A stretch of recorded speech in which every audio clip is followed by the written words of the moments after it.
Hello, everyone. I am Martell Teasley, Dean of the University of Utah College of Social Work. It is my pleasure to welcome you to our ongoing 2020-2021 QuaranTalks with Teasley webinar series. Today's presentation, Reducing Preschool Expulsion Through Trauma-Informed Teacher Training, features Dr. Alysse Loomis. Thank you to those of you who are joining us live today, and to those of you watching the recording version that will be watching the recorded version in coming weeks. Thank you also to our friends who have shared these webinars with former classmates and current colleagues. On behalf of the College of Social Work, I want to recognize the contributions of our American Indian brothers and sisters by sharing the following special recognition statement. The College of Social Work acknowledges the land the University of Utah occupies has always been indigenous land. We recognize the rich history of these people, and we are deeply grateful that the indigenous people in Utah preserve to protect this land for future generations. We are also committed to supporting equity and diversity among our students, faculty, and staff in our communication, our curriculum, and our community engagement. Today, we're excited to showcase yet another talented College of Social Work faculty member who is working on a critical challenge facing our community. This presentation on reducing preschool expulsion through trauma-informed teacher training touches on preschool expulsion in the context of student and teacher trauma exposure and recommendations to improve trauma-informed, equity-oriented professional development in early care and education. It is my great pleasure to introduce Dr. Loomis. Alysse Loomis earned both her MSW and PhD from the University of Connecticut prior to joining the College of Social Work as an assistant professor in 2019. I might add, when I called the dean at the University of Connecticut College of Social Work and asked her about Dr. Loomis, she said, "This is the finest doctoral student that we've produced in some years." And we all agreed that Dr. Loomis is living up to that billing.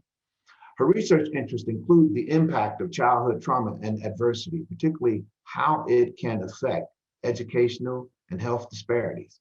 Dr. Loomis is interested in understanding how care systems can prevent future adversity exposure and support the well-being of children. Dr. Loomis became interested in this area of research through her experience providing trauma-informed training in schools as a clinician. She was often asked the question, "Now what?" which inspired her to dive into what type of trauma-informed training would be helpful for teachers, particularly how much training was sufficient and which topics were most important. Dr. Loomis hopes that her research and the efforts to provide early childhood educators with resources to support trauma-impacted children are valuable. Outside of her research efforts and advocating for children, Dr. Loomis has found time to take up a new hobby, cross-country skiing. As with all of our webinars, we hope today's engaging presentation by Dr. Loomis and the accompanying CEU opportunities serve you well. Please continue to join us for our QuaranTalks with Teasley and Grand Challenges for Social Work speaker series. Our next QuaranTalk event will feature Dr. Jae-hee Yee April 15th in her presentation, Photo Stories Used as Expression, Data, and Action. Details of our upcoming events will be available on our events webpage listed in the chat. Thank you again to all of you for joining us today. Take care. Dr. Loomis, take it away. Thank you so much, Dean Teasley, for that great introduction. Hopefully I can live up to that. All right, just sharing screen now. Okay. So thank you. And thank you all so much for being here today. It's been fun to see names pop up and those of you who are here and many of which I recognize. So I really appreciate that. I'll add just a little bit more to that great introduction to give you a sense of what drives this research. So before I came here to the U in 2019, I lived in Connecticut, where I worked for over 6 years as an early childhood trauma clinician and an endorsed infant mental health specialist. And I primarily worked with young children ages 0 to 6 and their caregivers. So although I initially focused my work on improving the relationship between children and their caregivers, one thing that I noticed is that the children I was working with often would go to school or to their childcare setting and still be struggling from some of the trauma-related behaviors we were working on in the home. And while a lot of energy went into supporting parents and caregivers to understand what was behind their child's trauma-related behaviors and how, for example, to help their child feel safe after a traumatic event like abuse or witnessing violence, the teachers that cared for these children during the day often didn't have that same level of support. And many of the kids I worked with had behaviors that were overwhelming or scary to their teachers. Things like running out of the room, knocking over furniture, hitting, kicking, and spitting. When the children were scared, oftentimes they would become scary themselves. And these types of behaviors put them at risk for pretty drastic consequences like expulsion. So as Dean Teasley said, as part of my clinical role, I started offering trauma-informed training in schools. And usually these were a brief 1-hour training or whatever would fit into their existing professional development slots. And that thing that I heard over and over again after these trainings was that idea of now what? Teachers would leave the trainings with the basic understanding of what trauma was and how it was impacting kids' behaviors in their class, but now needed the skills and tools to manage those behaviors, as well as to understand how a child's behavior might be impacting them as the teacher.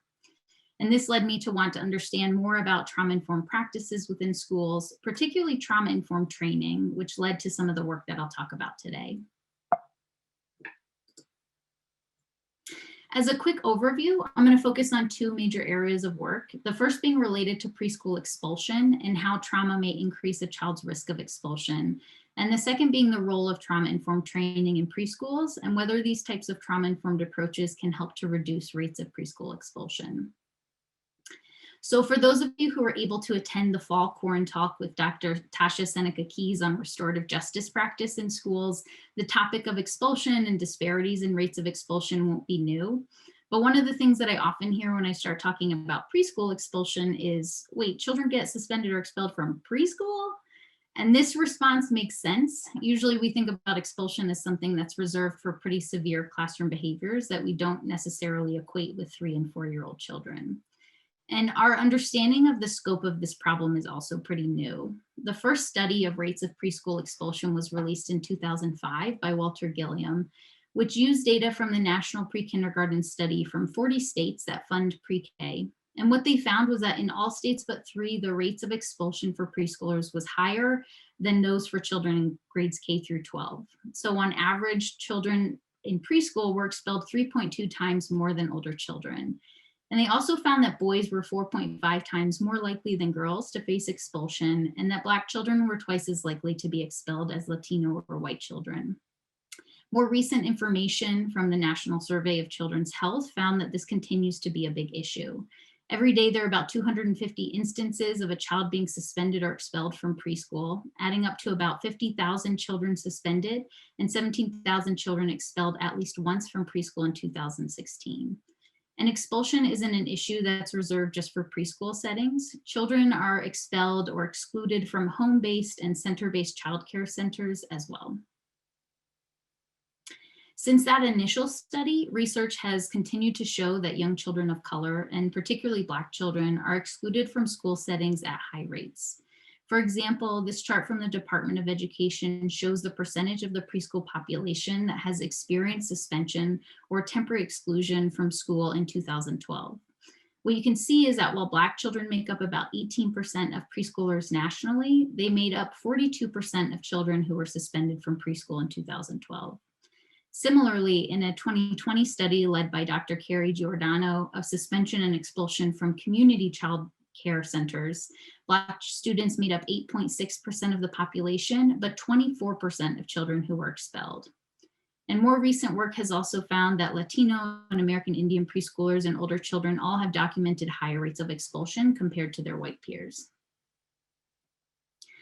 These rates are pretty shocking in and of themselves, but especially so given that we know that overall suspension and expulsion doesn't improve children's outcomes.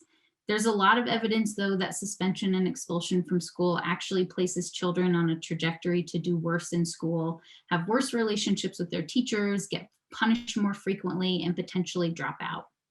In addition, children who are suspended and expelled from school are more likely to end up incarcerated. A snowball of consequences and experiences linked to school exclusion that has been called the school to prison pipeline, or in this case, the preschool to prison pipeline. In fact, a 2018 study by Drs. J.C. Barnes and Ryan Motz found that we could decrease racial inequalities in arrest rates by as much as 16% if we were able to equalize the risk of school-based punishment between Black and white school children. While expulsion is generally harmful for all children, it may be particularly harmful in preschool. Preschool has the potential to support young children's school readiness and their budding skills related to controlling their emotions, not to mention the support that preschool provides for working caregivers in the form of childcare, something that became glaringly obvious during the pandemic. So expelling a child from preschool may deprive them and their families of these needed resources, in addition to setting in motion a potential lifelong negative perception of school. Another unique consideration related to preschool expulsion is that attendance in preschool is not mandatory. This means that children don't necessarily have the same entitlement to educational alternatives if they are expelled. Parents simply are in a position to have to find another preschool or child care center option if they can.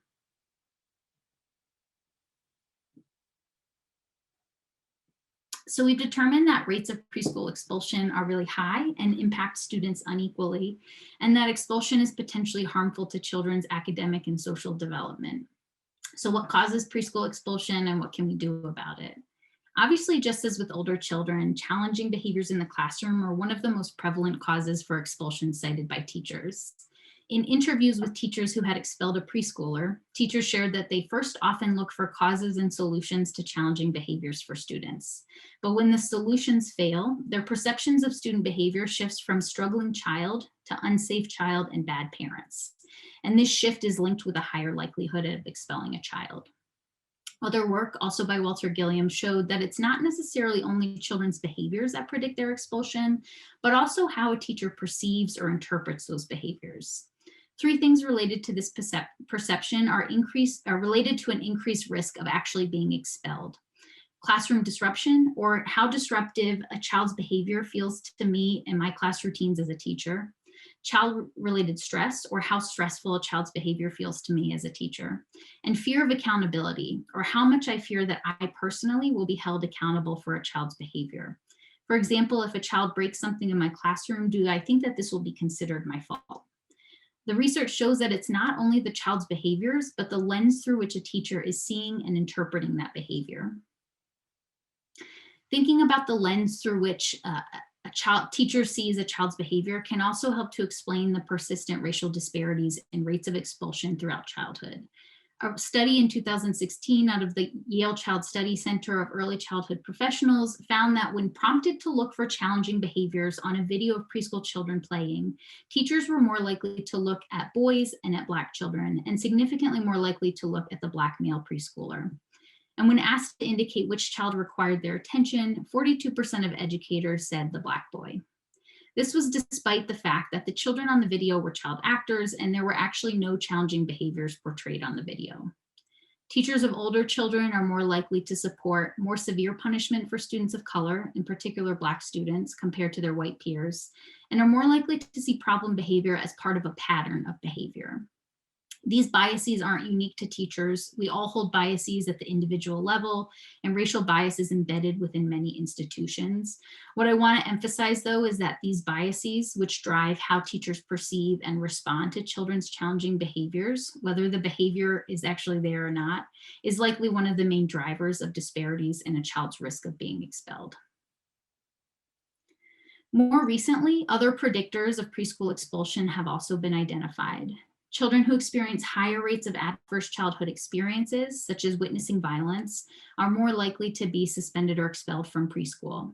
which may make sense given the link between exposure to trauma and adversity and behavioral struggles. Higher teacher stress levels also predict their likelihood of expelling a student.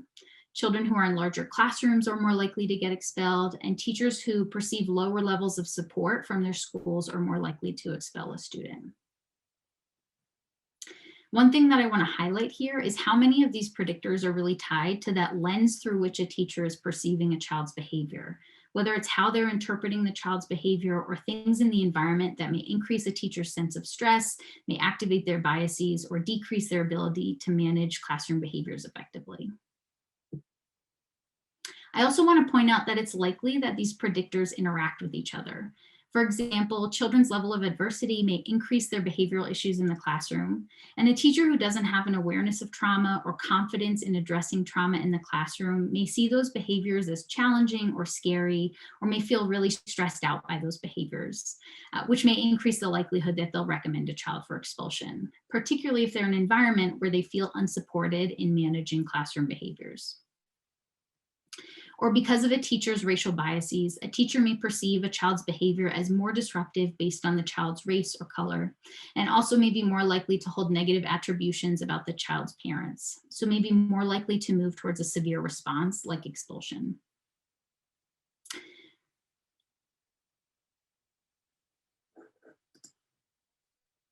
All of this to underscore the role that teachers' perceptions of students play in increasing or decreasing a child's risk of expulsion.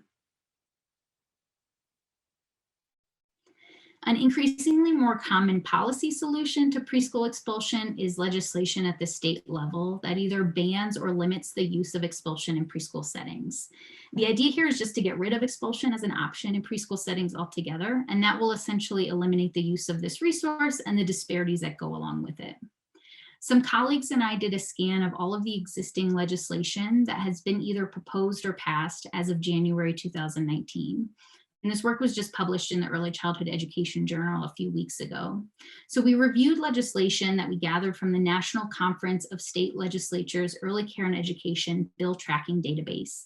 And we found 13 bills focused on preschool discipline from 12 states. The state of Georgia had one bill proposed that failed and subsequently proposed and passed another bill. We found that 12 states had proposed such legislation, 9 states had passed it, and since we finished our analysis, Colorado has since passed that legislation. The first state to pass this legislation was Connecticut in 2015, and the majority of states focused on either preschool only or preschool through grade 3, and focused on either totally banning expulsion or providing stipulations to really limit expulsion. Illinois was a rare state that included all children in early care and education settings, which included childcare settings as well. So the majority of states also had some sort of exception in the case of serious threat of harm, such as Connecticut, where the exception to the legislation is if a child brings a gun to school. Of the states that proposed this legislation, a few mentioned some alternatives to expulsion or steps and things that teachers and schools should take instead of expelling a child. These included pretty broad recommendations like referring the child to community resources, and in some cases using specific interventions like positive behavioral interventions and supports or PBIS. Very few, only about 5, mentioned any financial responsibility. And one of our reflections was that it was very likely that many schools were already implementing these alternatives. If you remember the interviews done with teachers who had expelled a student, they typically started with trying to identify causes and solutions for a child's behavior before moving towards expulsion.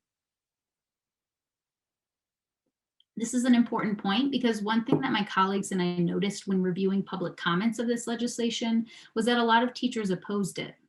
This initially surprised us. Research tells us that expulsion doesn't help students, so wouldn't teachers be against expulsion? Well, what we heard was that a lot of teachers felt like expulsion is a last resort, but it's still a resource that they have to manage scary or unmanageable behaviors. If you take away this resource without providing anything else, it can leave teachers feeling like they don't have any support. So although the legislative landscape is promising and shows that more attention is being paid nationally to the issue of preschool expulsion, it's not clear whether this legislation will even help to reduce the root causes of preschool expulsion. Preliminary evidence from the state of Illinois, which passed this legislation in 2017, suggests that many preschool administrators simply aren't aware of the legislation or resort to methods like soft expulsion, things like revoking a child's transportation but not formally expelling a student. Simply by taking away expulsion, all of those other contributors are still in place.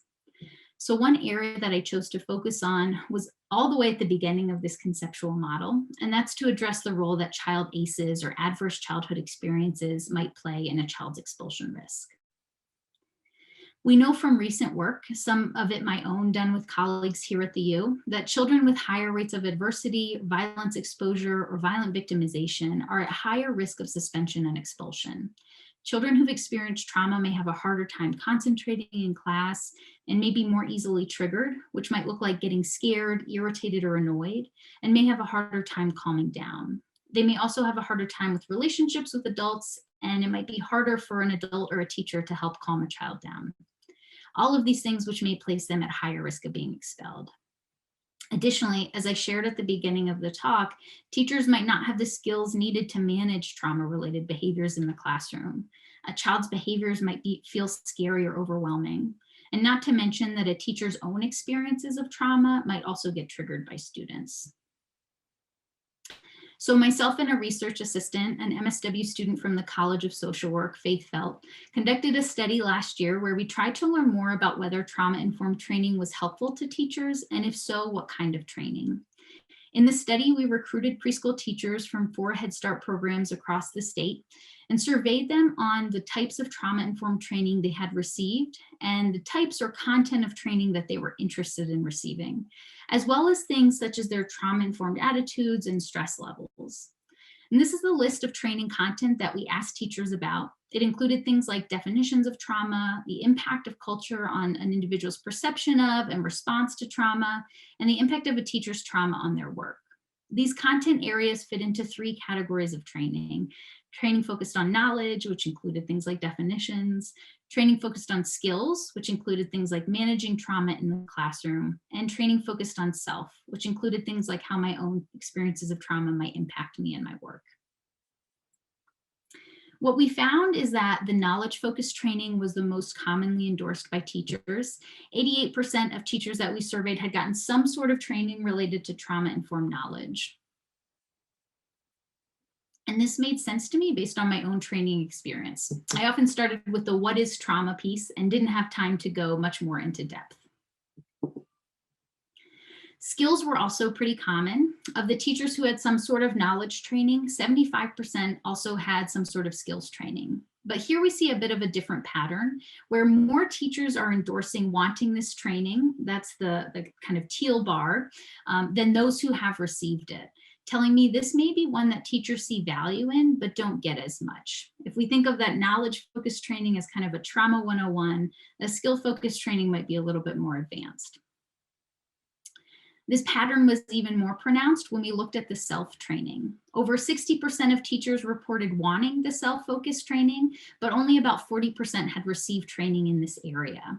And there were pretty sharp distinctions when we broke it down by specific content areas. While over 80% of teachers that we surveyed had gotten training on definitions of trauma and 83% on the impact of trauma on child's behaviors, only about a third or 37% had any sort of training on the impact of their own trauma on their stress and health and work in the classroom.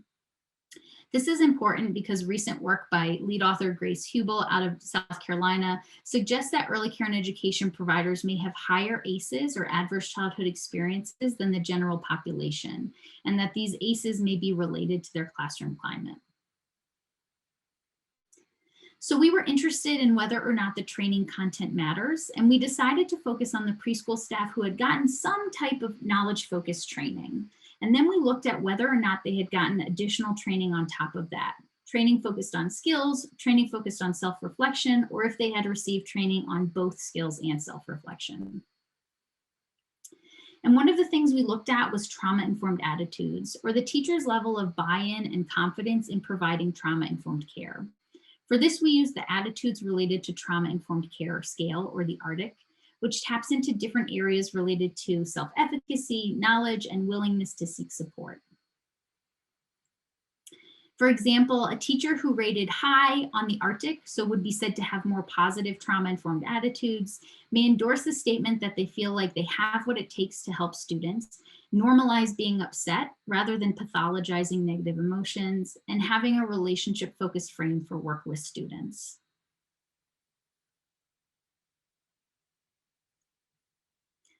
And we also looked at whether trauma-informed training was related to lower stress, in particular to these two predictors of expulsion, child-related stress and overall teacher stress. As a reminder, the child-related stress measured teachers' endorsement of statements like, "Some mornings I find myself hoping that this child will be absent from my classroom. My job is more stressful because of this child's behaviors, and my job as a teacher would be easier if this child were not in my classroom." And we asked the teacher to answer these questions for the most challenging child in their classroom. And overall stress was measured using just a single item question related to how much overall stress that teacher had felt in the 2 weeks prior. We hypothesized that teachers with more training, so the skills and self group, would have more positive or higher trauma-informed attitudes, and that these attitudes would be related to lower stress. If I feel more confident and I'm more bought into these trauma-informed approaches, then I may feel less overwhelmed, specifically related to a child's challenging behaviors. And what we found was that, yes, teachers who had received training in either the skills and self or the self-reflection only had significantly higher trauma-informed attitudes compared to those who had knowledge-only training. And having skills-only training didn't seem to make much of a difference. And more positive trauma-informed attitudes were related to lower child-related stress. So again, teachers who had received either the self-training or the self plus skill training were significantly more likely to endorse statements like this, which tapped into their confidence in managing trauma-related behaviors, their likelihood to seek out support when they needed help, and their understanding of the link between trauma and a child's behaviors. This suggests to me that while it makes sense that more training is better, so teachers with both skills and self-training have more positive trauma-informed attitudes, that self-reflection training may be particularly important.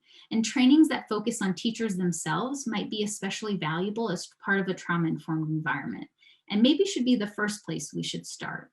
And one thing that I'll highlight is that these were the types of trainings that teachers most commonly endorsed wanting to receive. And so it seems like teachers have this kind of natural instinct for the type of training that may be most valuable to them. The logical conclusion to this work is that trauma-informed training is helpful, both by promoting more positive trauma-informed attitudes and reducing child-related stress, and that maybe we just need to tweak the type of training that we give. But a big area of importance to consider, particularly when looking at expulsion as an outcome, is whether trauma-informed approaches benefit all students equally. As work by Dean Teasley and others has shown, the school system in the United States generally continues to be segregated by race and class, and there are consistent racial disparities in outcomes like school readiness, engagement with special education, and high school graduation rates for students of color.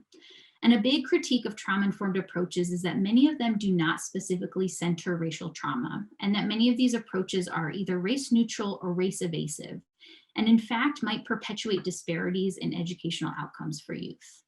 For example, a recent review by Dr. Adam Alvarez out of Rowan University reviewed the research based on trauma-informed school approaches and found that many do not acknowledge the social context of trauma discourse, or who has shaped the discussion of what trauma is and who experiences it.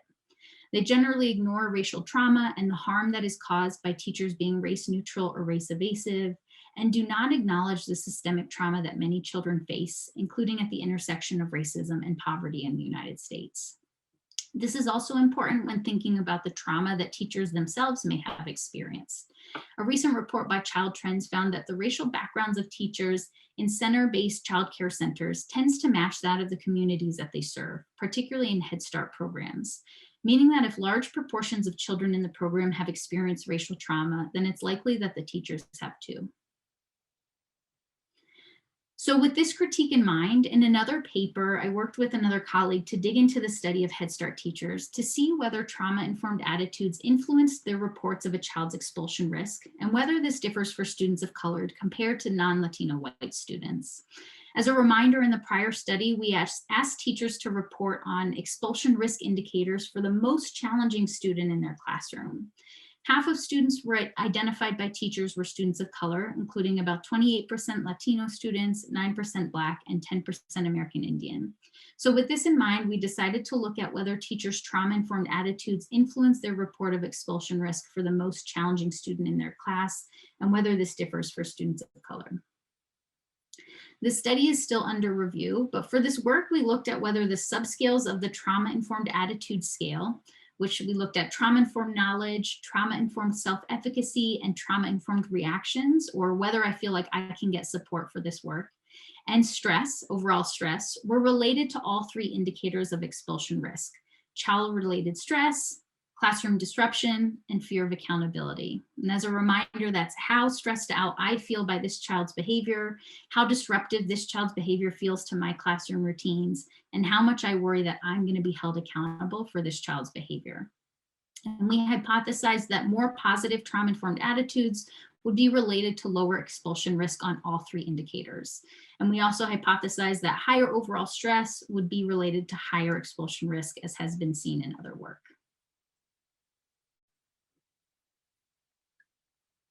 So we found that higher trauma-informed knowledge and higher trauma-informed self-efficacy were related to lower expulsion risk.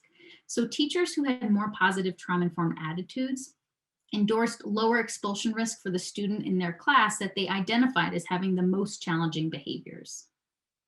We also found that, as has been seen in other studies, that higher overall stress was related to higher child-related stress and higher fear of accountability. So on these indicators of expulsion decision risk, stress seemed to have an increased impact. But when we separated out the groups in a multi-group analysis, we found that for students of color, which again included Black, Latino, and American Indian students, stress predicted higher perceptions of classroom disruption and fear of accountability, whereas for white students, the pathways from self-efficacy or how confident I feel addressing trauma was related to lower expulsion risk. A big limitation here is that because of our small sample, we weren't able to look at Black, Latino, and American Indian students separately. And I want to caution that these are preliminary results from a very small study, but what they suggest to me is that there may be different pathways to expulsion risk based on a student's race or ethnicity, or how a teacher is responding because of that student's race. That for white students identified as having challenging behaviors, trauma-informed attitudes might be a buffer against expulsion risk, but this may not be the case for students of color. So just to summarize in the work I just reviewed, receipt of self-reflection training was associated with more positive trauma-informed attitudes, and preschool teachers with more positive trauma-informed attitudes may be less likely to move towards expulsion for a student. However, for white students, while trauma-informed attitudes may be a buffer against expulsion risk, this may not be the case for students of color. Out of this research comes a couple of recommendations, both focused on reducing rates of preschool expulsion and improving trauma-informed practices in early care and education settings. First, banning preschool expulsion is not enough. There needs to be a specific focus on reducing the influence of predictors of expulsion, which means that maltreatment prevention programs can be a big part of expulsion prevention. Also, many of the predictors of expulsion lie within teachers and the school system itself. We need to go beyond a sole focus on child behavior when we're considering the causes of expulsion and outcomes related to trauma-informed interventions. Interventions that can reduce teacher stress levels, help them feel more supported in the classroom, and support more positive relationships with students and parents can go a long way towards reducing expulsion risk within a teacher's classroom. And policies that improve teacher well-being at the system level, such as improving educational supports and resources for teachers and higher wages, can also help to reduce overall stress and improve the well-being of teachers. Taking an ecological approach and addressing the whole school system is key. This is also important in the context of expulsion legislation. As I shared earlier, almost all of the bills that we looked at mentioned some sort of exception to the legislation. For example, saying that if a child brought a weapon to school, then they were able to be expelled. A number of the bills we looked at also mentioned that suspension or expulsion was allowed when all other options were exhausted. And it's likely that most schools and educators feel like they already only resort to suspension and expulsion when they've exhausted all of the other options they have. Without new resources or interventions, suspension and expulsion rates aren't likely to budge as a result of this legislation. So it's important to develop and make available more resources that schools can use above and beyond what they're already trying, and to offer resources that have some sort of evidence base or promise in reducing suspension and expulsion rates, as well as inequities within these rates. Focusing on reducing the predictors of expulsion can also ensure that we don't just move from formal expulsions to soft expulsions, which are harder to track. Second, reducing preschool expulsion in and of itself is not enough. We also need to be sure that we're eliminating racial disparities within rates of suspension and expulsion for young children and throughout childhood. This is important because reducing expulsion overall doesn't necessarily lead to reduced disparities within these rates.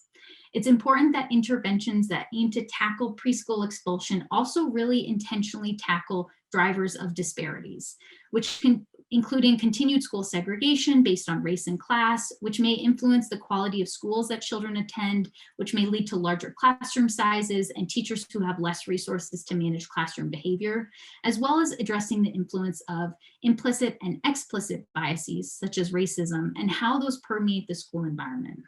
From a systemic perspective, we need to address the issue of segregation based on race and class. And we also can ensure that the interventions that we develop that aim to reduce expulsion and trauma-informed school-based approaches take an equity-oriented approach by making sure that they address racial trauma and by also disaggregating the data that is collected to be sure that the intervention is not increasing disparities. There are interventions out there that have been found to decrease racial disparities in discipline rates in older grades. For example, a team led by Dr. Jason Okonofua out of Stanford University found that teachers could be trained to adopt an empathetic mindset over a punitive mindset when considering discipline, which would be represented by a relationship-focused approach, where a teacher understands and values the student perspective, and that adopting this mindset is associated with the largest reduction in rates of expulsion for African American and Latino males and students who had prior suspensions or expulsions. Third, we can make sure that when we provide teachers with trauma-informed training, that we are centering their own experiences and well-being. Teachers come to the classroom with their own life experiences, many of which contribute to their skills as teachers, but they also may come into the classroom with their own traumatic or adverse life experiences. And we need to honor that they may have their own history of childhood trauma. It's also important to acknowledge the hard work that it is teaching students who've experienced trauma, and to provide teachers with the skills to reflect on their own reactions to students. This could be through trauma-informed training that's focused on self-reflection. It can also be through supports such as reflective supervision, a type of supervision that provides the space for teachers to reflect on their own reactions to their work and what they might be bringing into the classroom with them. And we can make sure that when we aim to become trauma-informed, that we're critically aware of what historically has been considered trauma and who may have been left out of that conversation. As trauma-informed and the term trauma-informed becomes more widely used in our general vocabulary, it's important that we remain critical about what is considered trauma. SAMHSA has a widely cited definition of trauma-informed approaches, which part of which can be used to ground trauma-informed practices. They talk about the need to move past cultural stereotypes and biases, to offer access to gender responsive services, to leverage the healing value of traditional cultural connections, to incorporate policies, protocols, and processes that are responsive to the racial, ethnic, and cultural needs of individuals served, and recognize and address historical trauma. Trauma-informed approaches in schools may be a valuable piece of improving student wellness in the context of trauma, but if an intervention is exacerbating racial inequities, then it is enacting harm and layering present trauma onto historical trauma. There are approaches that have been found to reduce disparities in expulsion rates in older grades, and we can use some of these to inform our work in early childhood. It's also important to note that trauma-informed approaches should also center healing, resilience, and to promote joy, affirming that the lives, the futures, the joys, and the hopes of children and families from traditionally minoritized backgrounds matter. So I want to thank you all so much for being here today. I'm looking forward to the Q&A, but first I want to acknowledge and thank the teachers who participated in this work. One teacher in particular, when I was at one of the preschools, said to me, "Don't forget about us, we matter too." And this has really stuck with me.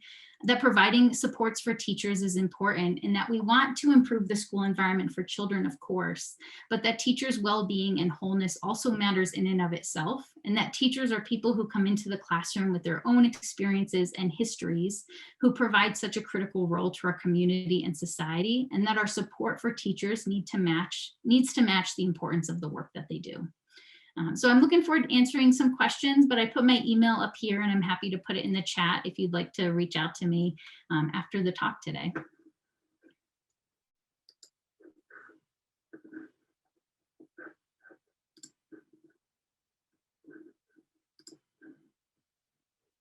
All right, and I think you can submit your questions in the Q&A portion.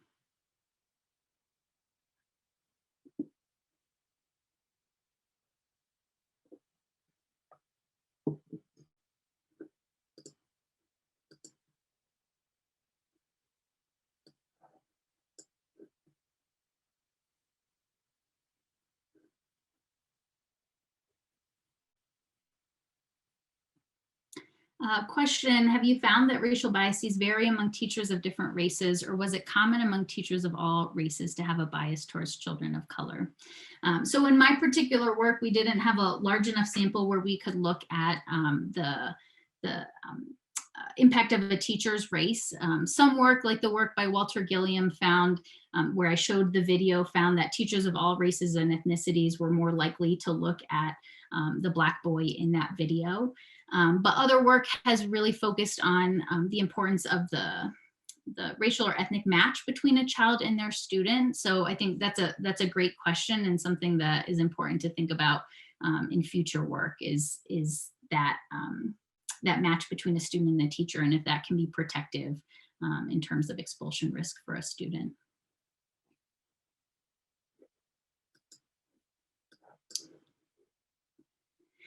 I see a question, a couple questions. What do you think about restorative justice practices as a solution to school suspension? Absolutely, I've heard of recently of restorative justice practices as a potential kind of like puzzle piece with trauma-informed interventions. I think they're used a lot now with older children. I'd be curious to think about what that looks like for very young children, especially in like childcare centers. But I think that using some of that mindset of restorative justice framework could be really helpful for thinking about early childhood suspension as well. Another question, as a parent, how can I support these efforts? What a great question. Gosh, so one thing that can be really protective, and this is some recent work that's come out from Kate Zinzer and Courtney Zuloff-McCurdy have done some work on the parent-teacher relationship and how that can be really protective. So if there's a strong parent-teacher relationship, a child may be less likely to get expelled. And so, you know, that parent-teacher relationship is not on parents only, but kind of things that you can do as a parent to foster that parent-teacher relationship, whether it's engagement in the classroom, may be protective, but also just supporting the notion of needing trauma-informed supports, but also equity-oriented trauma-informed supports within your school system.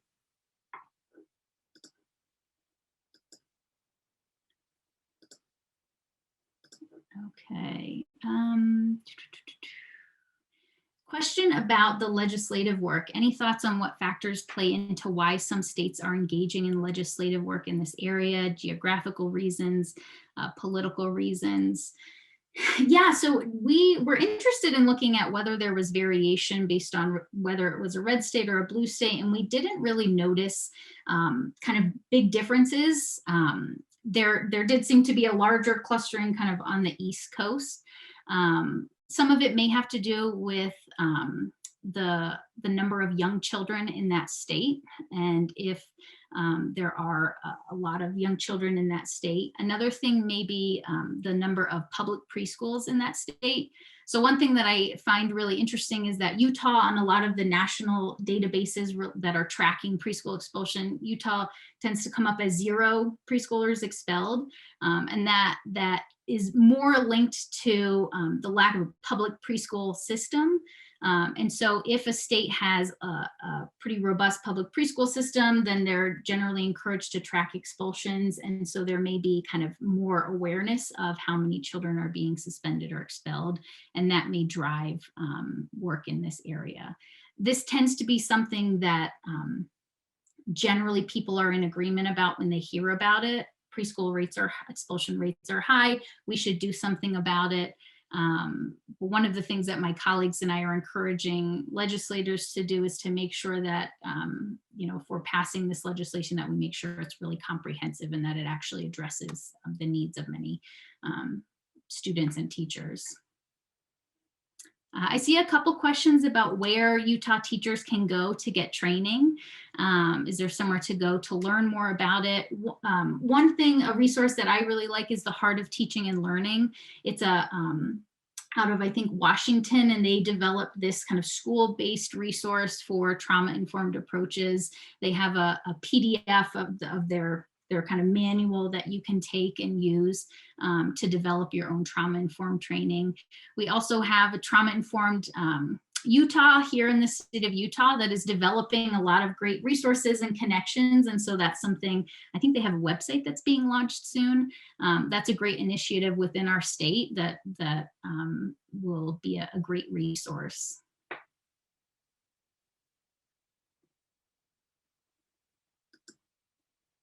Okay, I see a comment. It's interesting that your research and study now coincides with the systemic injustices that are now a large part of American mainstream, especially due to the death of George Floyd. How long has your research been taking place? And are you seeing more ACEs within the studies you are doing since this George Floyd moment? That's a great question.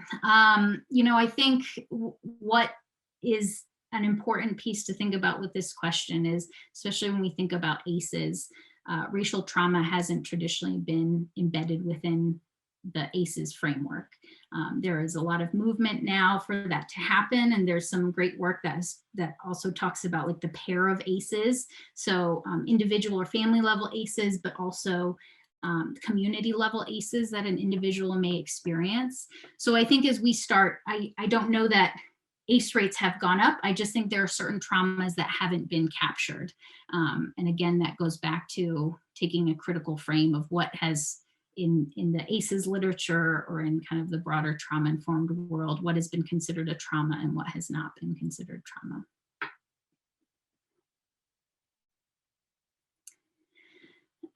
Lots of great questions. Okay, I think this one was answered. Are there specific models or frameworks that you are using when supporting the trauma-informed self-reflection and skill development with teachers?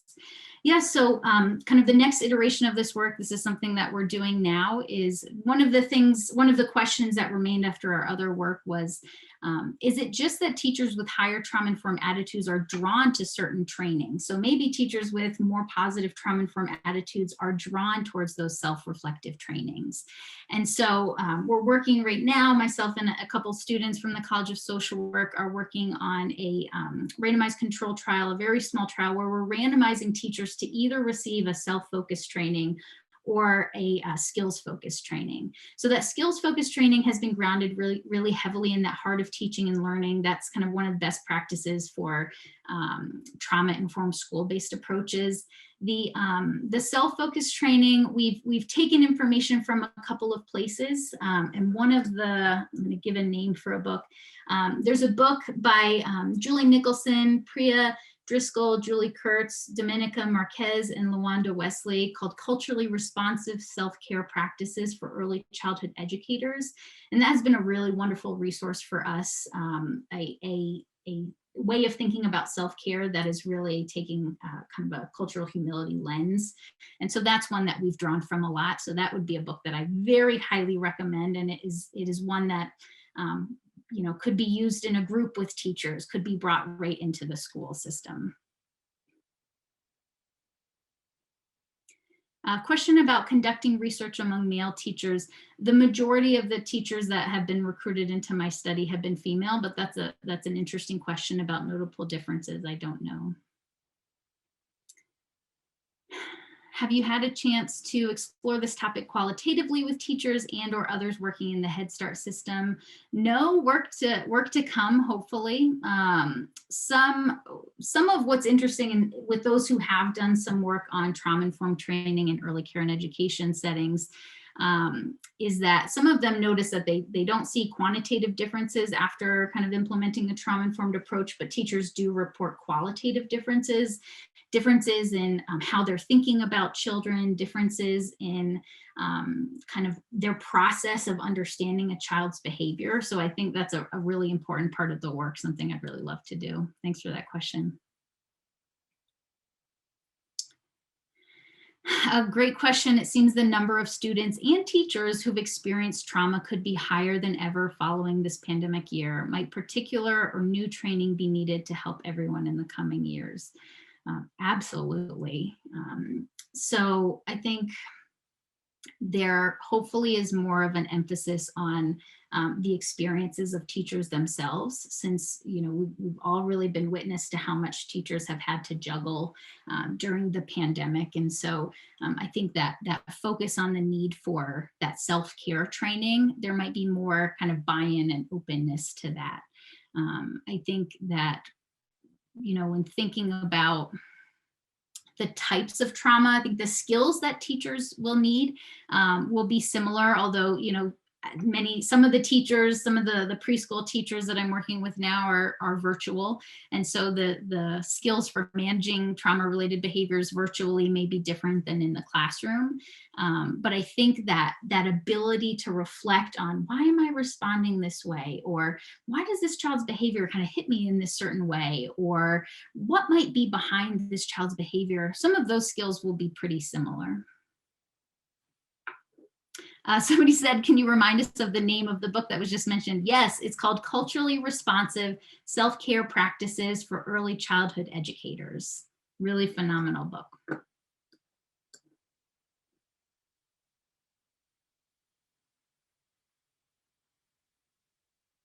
All right, and I think that's all the questions that I have.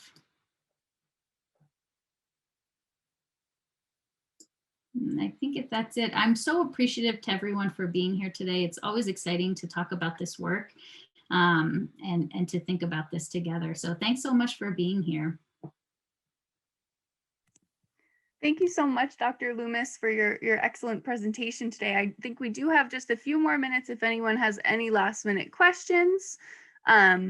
Just a quick reference, Jen Nazawa just posted in the chat box. You can see the book that Dr. Loomis just shared. If anyone is looking for that, you can find it on Amazon right there. And we will share our events page in the chat box as well shortly.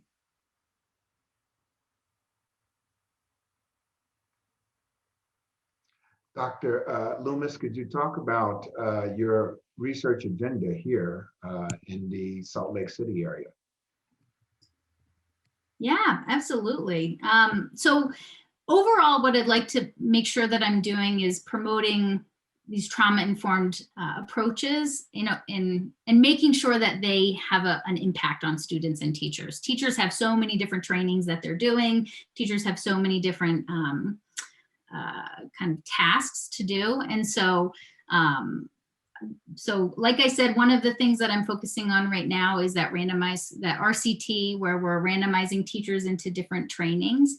But I'm also working on some other projects looking at early childhood providers broadly, and providing training to early childhood providers broadly. So there was a recent report that came out from the Kempsey Gardner Institute at the University of Utah in collaboration with the Children's Center here in Salt Lake City, where they found that one of the big gaps for early childhood providers around mental health is that mental health providers often don't have training in early childhood, and early childhood providers often don't have training in mental health.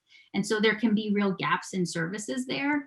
And so I'm collaborating with the Children's Center to offer some trauma-informed training to early childhood providers broadly, and seeing if by doing that we can increase their collaboration, increase their sense of confidence in addressing early childhood mental health. So thinking about building up the trauma-informed capacity of the early childhood system overall. Well, great. I don't see any more questions, and I think we're just about closed out. And I really enjoyed this presentation. I'm sure our viewers did. We can tell by the questions that were raised, and the information is still there within the chat. This has been recorded and will be available to you in about a week for those who may have missed it. Thank you for your time this afternoon. Stay safe, everyone. Take care.